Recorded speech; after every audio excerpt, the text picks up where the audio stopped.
ngủ quá không sao đấy.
Ừ.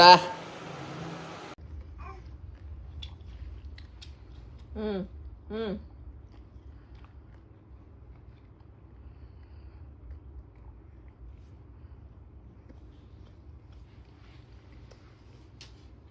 Apa ắt lên apa cười cho mà cười cho mà còn cười cho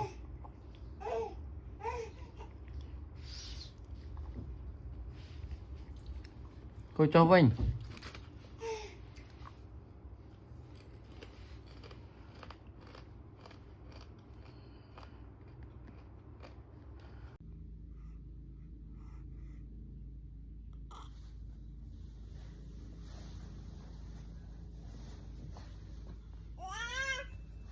con pa chắc